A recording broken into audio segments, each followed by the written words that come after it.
ప్రజలను వారి పాపముల నుండి ఆయనే రక్షించును కనుక ఇది అందరికీ సంతోషకరమైన వార్త.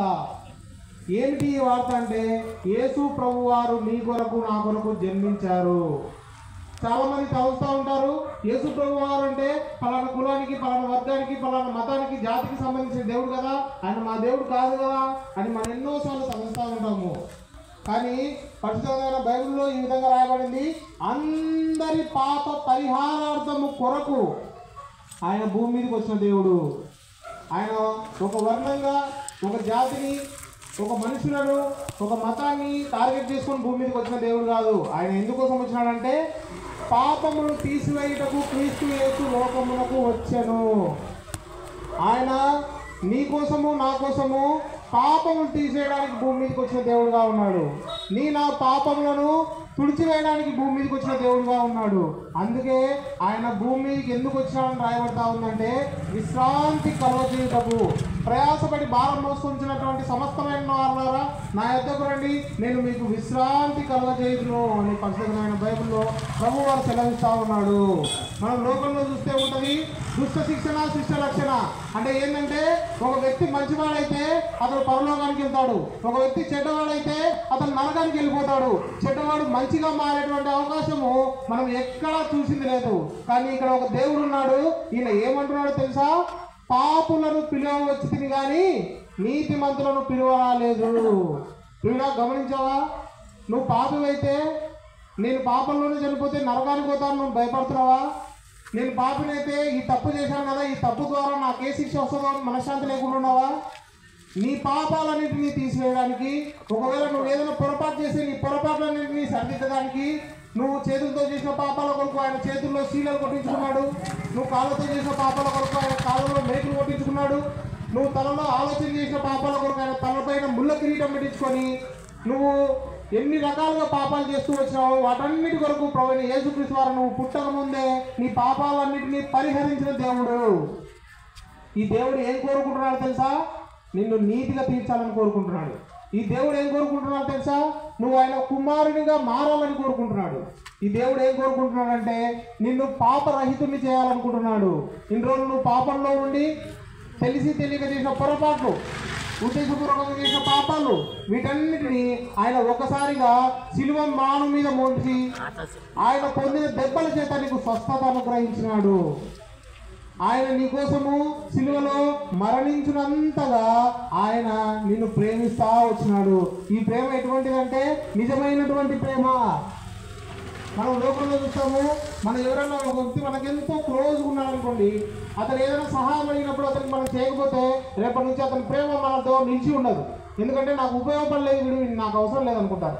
కానీ ఇక్కడ మనుషుని దేవుడు ప్రేమిస్తూ ఉన్నాడు. దేవుడికి మనుషులు ఏమి ఇవ్వగలుగుతాడు? దేవుని దగ్గర లేదంటూ ఏదైనా ఉంటుందా? ఆయన మహారాజు, సిరి సంపదలకు నిలయమైనటువంటి దేవుడు, మాట చేత సమస్తం సృష్టించగలిగేటువంటి దేవుడు, అంత శక్తివంతుడైన దేవుడు మనుషుల దగ్గర రావడానికి అవసరమే ఉంది. కానీ ఈ దేవుడు వచ్చినాడు. ఈయన పేరే ప్రభువైన యేసుక్రీస్తు వారు. ఆయన వచ్చి ఏమంటున్నాడో తెలుసా? పాపంలో ఉన్నటువంటి నిన్ను నన్ను ఏమని పిలుస్తున్నాడో తెలుసా? నా దగ్గరికి రండి, నేను మీకు విశ్రాంతిని ఇస్తా అంటున్నాడు. నీ జీవితంలో నెమ్మది లేకుండా ఉన్నావా? పాపం వల్ల, అనారోగ్యం వల్ల, ఆర్థిక ఇబ్బందుల వల్ల, బాధల వల్ల, మనశ్శాంతి లేక, కుటుంబ పరిస్థితుల వల్ల ఎన్నో రకాలుగా నువ్వు బాధపడుతున్నావా? ఇక్కడ నీకు ఒక దేవుడు ఉన్నాడు. ఆయన ఏం చెప్తా ఉన్నాడంటే, నా యొద్దకు రండి, నేను మీకు విశ్రాంతిని ఇస్తాను అంటున్నాడు. నీ పాపం విషయమై, నీ జీవితం విషయమై పట్టింపు కలిగినటువంటి దేవుడు ఉన్నాడు. నువ్వు పాపిగా ఉంటే నేను నీతిగా మార్చగలిగేటువంటి దేవుడు ఉన్నాడు. ఆయన పేరు ప్రభువైన యేసుక్రీస్తు వారు. ఆయన ఏం చేశాడంటే, నీ కోసము నా కోసము ఆయన శిలువలో తన ప్రాణం అర్పించి, అంత మాత్రమే కాదు, ఆయన శిలువలో ప్రాణం అర్పించిన తర్వాత ఆయన చనిపోయి అలాగే మట్టికి మన్నైపోయి అలాగే భూస్థాపితం అయిపోయి ఉంటే ఈరోజు మేము ఇక్కడ ఉండేవాళ్ళం కాదు. కానీ ఏం జరిగింది తెలుసా? గొప్ప అద్భుతం జరిగింది. ఆ అద్భుతం ఏంటంటే, ఆయన 3వ దినాన తిరిగి లేస్తూ వచ్చినాడు. పాపమైన నీవు నేను మన బదులు మన తరపుగా ఆయన చనిపోయి పాతిపెట్టమైన తర్వాత విజయుండై ఆయన తిరిగి లేస్తూ వచ్చినాడు. ఆయన తిరిగి లేవడం వల్ల ఏం జరిగిందంటే, పాపము పైన మరణం పైన మనకు విజయం అనుగ్రహిస్తూ వచ్చినాడు. ఇక నుంచి నువ్వు నేను పాప భారం చేత బాధపడాల్సిన అవసరం లేదు. మనం చేసినటువంటి అతిక్రమంలో బట్టి మనం బాధపడాల్సిన అవసరం లేదు. వీటన్నిటికీ ఆయన ఎప్పుడో పరిహారం తీసేసినాడు. ఇది నీకు దక్కాలంటే నువ్వేం చేయాలి తెలుసా? నీ పాపాన్ని గుర్తెరుగు. ప్రభువా, నేను పాపం చేస్తూ వచ్చినాను, నన్ను క్షమించు. ప్రభువా, నేను దోషం చేస్తూ వచ్చినాను, నన్ను క్షమించు. ప్రభువా, నేను అపరాధం చేస్తూ వచ్చినాను, నన్ను క్షమించని ఆయనకు విరోధంగా నువ్వు చేసిన ప్రతి పాపాన్ని ప్రభువు దగ్గరకు వచ్చి నువ్వు ఒప్పుకుంటే, నువ్వు ఎక్కడున్నా సరే, నువ్వు ఎవరైనా సరే, ఏ కులస్తులైనా సరే, ఏ మతస్థులైనా సరే, ఇది మతం కాదు, ఇది కేవలం మార్గమే. నీకు మనశ్శాంతి కావాలంటే నువ్వేం చేస్తావు? ఒక వ్యక్తికి ఏదైనా గుండెకి సంబంధించిన డబ్బు వచ్చిందంటే అతను గుండె డాక్టర్ దగ్గరికి వెళ్తాడు, కానీ ఆర్ఎంపీ డాక్టర్ దగ్గరికి వెళ్తే ఏం జరగదు. నీకు మనశ్శాంతి లేకపోతే నువ్వు మనశ్శాంతి ఇచ్చే దేవుని దగ్గర రావాలి. కానీ నువ్వు ఎక్కడ ఎన్ని పుణ్యకార్యాలు చేసినా, ఎన్ని దాన ధర్మాలు చేసినా వాటి ద్వారా నీకు ఎటువంటి లాభము ఉండదు. ఇక్కడ ఒక దేవుడు ఉన్నాడు, ఆయన ఏం చెప్తా ఉన్నాడంటే నీకు మనశ్శాంతిని ఇస్తానంటున్నాడు. అదేవిధంగా నీ పాపమును క్షమించడానికి ఆయన భూమి మీదకి వచ్చిన దేవుడుగా ఉన్నాడు. ఇటువంటి దేవుడిని వదులుకోవద్దు ప్రియుడా. మేము కూడా అప్పుడు ఈ దేవుడికి దూరంగా ఉండి మా దేవుడు కాదు, మాకు సంబంధం లేదనుకొని మేము దూరంగా ఉన్నాము. కానీ ఆయన మమ్మల్ని ఎప్పుడైతే దర్శిస్తూ వచ్చినాడో, మేము పాపమును గుర్తెరిగినామో, ఆయన దగ్గరికి వచ్చినామో, ఆయన ఏం చేశాడంటే మమ్మల్ని అందరినీ ప్రశాంతంగా ఉంచేసినాడు. మా పాపం తీసేసి మాకు విశ్రాంతి ఇచ్చేసినాడు, నెమ్మది ఇచ్చేసినాడు, సంతోషం ఇచ్చినాడు, ఆనందం ఇచ్చినాడు. ఇవన్నీ నీకు కావాలంటే నీకు ఎంత ధనం ఉన్నా, ఎంత సంపాదించినా. నా ప్రొఫెసర్ ఒక ఆయన ఉన్నాడు, ఆయనకు నెలకు 13 లక్షల శాలరీ వస్తుంది. ఆయన ఒకరోజు కారులో వెళ్తూ ఉంటే యాక్సిడెంట్ అయి చనిపోయినాడు. చనిపోతే వాళ్ళ భార్య నాతో చెప్పింది, నా భర్తకు 13 లక్షల శాలరీ వచ్చినప్పుడు నేను సంతోషంగా లేను, కానీ నా భర్త నా పక్కన 13,000తో నాకు ఫస్ట్ పరిచయం అయినప్పుడు, ఆయన నేను మ్యారేజ్ చేసుకున్నప్పుడు 13,000తో ఉన్న సంతోషం 13 లక్షల్లో నాకు దొరకలేదు. నాకు డబ్బు ముఖ్యం కాదు, మనశ్శాంతి ముఖ్యం అని చెప్పిన. సో ప్రియుడా, మనశ్శాంతికి కావాలంటే ప్రభువైన యేసుక్రీస్తు దగ్గరికి రా. నీకు రక్షణ కావాలంటే ప్రభువైన యేసుక్రీస్తు దగ్గరికి రా. అప్పుడు నీవును నీ ఇంటి వారును రక్షణ, పాప క్షమాపణ పొందుదురు.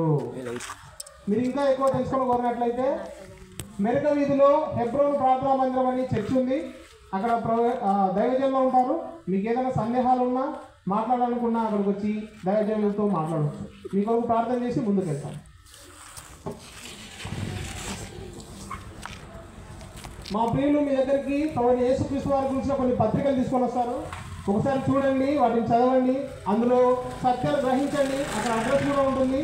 మీరు ప్రేరేపించబడితే దయచేసి దేవుని మందిరాన్ని విజిట్ చేయండి.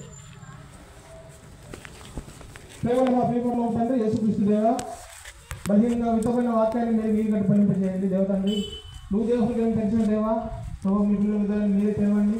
దేవ తండ్రి, మీ కృప చెప్పున మీ వాక్యాన్ని ఫలింపజేయమని, ముందుకు వెళ్తున్న తోడుగా ఉండమని యేసుక్రీస్తు వారి పరిణామంలో ప్రార్థిస్తున్నాం తండ్రి.